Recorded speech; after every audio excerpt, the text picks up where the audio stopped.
యశవంతపురం మండలం TRS party రాష్ట్ర నాయకుడు నీలంగి దుర్గేష్ ఈ రోజు పార్టీ ఎందుకు మారబోతున్నా ఒకసారి మనం అడిగి అన్న నమస్తే. టీఆర్ఎస్ పార్టీ నుంచి కాంగ్రెస్ పార్టీలోకి జైన్ ఏ ఉద్దేశంతో మీరు పోతున్నారు? ఉపాధి జిల్లా ప్రజలందరికీ, నా ముదిరాజు సోదరులందరికీ మరి కాంగ్రెస్ మిత్రులందరికీ నేను హృదయపూర్వక నమస్కారాలు తెలియజేస్తున్నాను. మరి ముఖ్యంగా నేను చెప్పదలుచుకున్నది ఏంటంటే, టీఆర్ఎస్ పార్టీ నుంచి వెళ్ళి రావడానికి ముఖ్యంగా కారణం, నేను టీఆర్ఎస్ పార్టీ నిందించట్లేదు. నాకు రాజకీయ భవిష్యత్తు నుంచి శంకర్ నాయక్ గారికి మరియు కవితమ్మ గారికి, రవిచంద్ర గారికి మరియు సత్యవతి మేడం గారికి, మాకున్న ఈ మండలపాడి అందరికీ, మా టీఆర్ఎస్ పార్టీ మండలపాడి అందరికీ నేను కృతజ్ఞతలు తెలియజేస్తున్నాను. ఎందుకంటే నేను అనాది కాలంలో నేను ఢిల్లీలో పనిచేసి వచ్చిన తర్వాత నన్ను అక్కడ చేసినటువంటి టీఆర్ఎస్ పార్టీకి నేను ఏ రోజు ద్రోహం చేయలేదు. పార్టీని డెవలప్ చేసిన, పార్టీని ఇంతకంటే ముందుగా నా కులాన్ని కూడా డెవలప్ చేసుకోవడం కోసం అన్ని కార్యక్రమాలు పార్టీ కోసం కష్టపడ్డా, రూపాయి పెట్టినా కానీ ఏ రోజు ఒక రూపాయి ఆశించలేదు. అదేవిధంగా పార్టీ కూడా నాకేం నష్టం చేసిందని ఏ రోజు నేను చెప్పలేదు. కాకపోతే విషయం ఏంటంటే, ముదిరాజులకు పక్షపాతిగా ఉన్నటువంటి రేవంత్ రెడ్డి గారు కొడంగల్లో చూడండి, ముదిరాజులు ఎంతమంది అంటే ప్రతి నోట వచ్చేది ఏంటంటే, ముదిరాజు అనగానే నా బిడ్డలు అనే పొజిషన్లో ఆలోచించే వ్యక్తి. ఆయన విధానాలను బట్టి ముదిరాజు సోదరులు రానున్న రోజుల్లో తప్పనిసరి కాంగ్రెస్ పార్టీకి ఎల్లవేళలా ఉంటారని నేను కృతజ్ఞతలు తెలియజేస్తున్నాను. 42% రిజర్వేషన్ కానీ ప్రతి ఒక్కటి ముందు కాంగ్రెస్ పార్టీ చేస్తుందని ఆశా వ్యక్తం చేస్తున్నాను. ఆ గురువు సమానమైనటువంటి వేం నరేందర్ రెడ్డి గారికి కృతజ్ఞతలు తెలియజేస్తున్నాను. అదేవిధంగా మురళీ నాయక్ గారికి కృతజ్ఞతలు తెలియజేస్తున్నాను. మా మేడం మురళి గారికి కృతజ్ఞతలు తెలియజేస్తున్నాను. బలనాయక్ గారికి కృతజ్ఞతలు తెలియజేస్తున్నాను. నేను పార్టీలోకి రావడానికి ముఖ్య కారణం ఏంటంటే, దాదాపు మన మండలంలో 7 నుంచి 8 కోట్ల వరకు సంక్షేమ పథకాలు మా మండలంలో వేం నరేందర్ రెడ్డి గారి ఆశీస్సులతో ముందు కార్యక్రమాలు జరుగుతున్నాయి. ఆ కార్యక్రమాలకు నా ఆలోచన విధానం ఏంటంటే, ఫస్ట్ మన మండలాన్ని రూపుదిద్దుతున్న మ్యాప్లో చూపిస్తున్నట్టు వేం నరేందర్ రెడ్డి గారికి కృతజ్ఞతలు.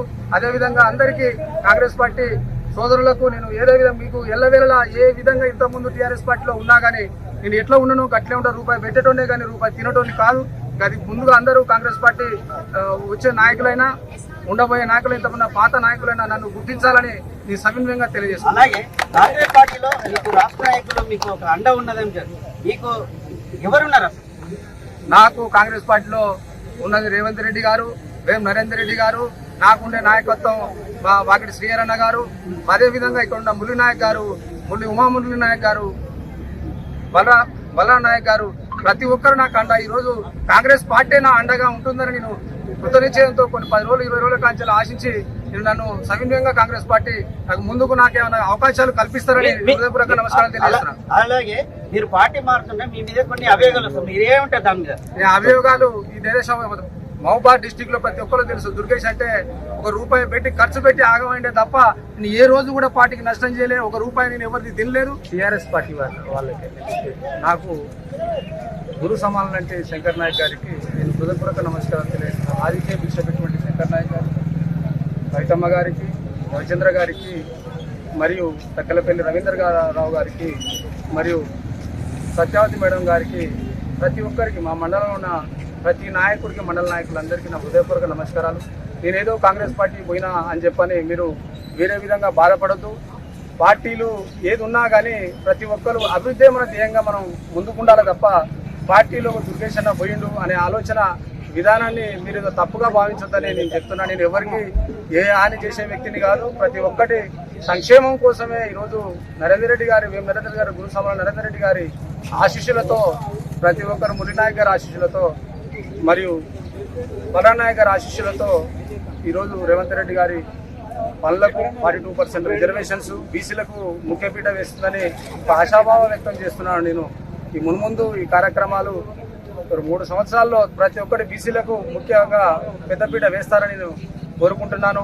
నాకు రాజకీయంగా భిక్ష పెట్టినటువంటి శంకర్ నాయక్ గారికి హృదయపూర్వక నమస్కారాలు తెలియజేస్తున్నాను. ఏమంటే నాకు క్షమించవలసిందిగా శంకర్ నాయక్ గారిని నేను కోరుతున్నాను. టీఆర్ఎస్ పార్టీ కార్యకర్తలకు కూడా నేను సవినయంగా, మండల కార్యకర్తలకు కూడా సవినయంగా కోరుతున్నాను. నేను ఏ రోజు కార్యకర్తలు కన్న తల్లినట్టుగా లెక్క నేను చూసుకున్న తప్ప వారిని ఏ విధంగా చూసుకున్న కార్యకర్తలు అందరికీ తెలుసు. వాళ్ళని నేను క్షమించాలని కోరుకుంటున్నాను. ఏం లేదు, అభివృద్ధి కోసమే నేను వెళ్తున్నా తప్ప నన్ను అవాండాలు వేసి బదనాలు చేయగలనని చెప్పి నేను సవినయంగా కోరుతున్నాను.